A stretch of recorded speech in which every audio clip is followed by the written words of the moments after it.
everyone, I'm Xiao He. Today, I want to recommend a popular dessert called coconut lava ball. The coconut lava ball from Jack&King is made with a combination of coconut juice, sago, and coconut jelly. You take a batch, it bursts with flavor. Let's try it together. No need to store. Fry it at a temperature of 320 to 329 for 7 to 8 minutes until the surface turns golden and the filling is cooked. When deep frying, the oil should completely cover both. After deep frying, the filling becomes liquid. To prevent scalding, it's recommended to wait for 5 to 6 minutes before consuming.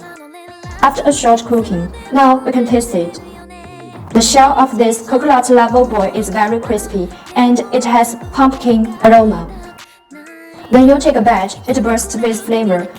The filling has a combination of coconut juice, sago, and coconut jelly, making it incredibly delicious. The whole dessert has moderate sweetness. Recommend it to everyone. That's all. Thank you for watching. See you next time. Jack&King, a taste of China anytime, anywhere.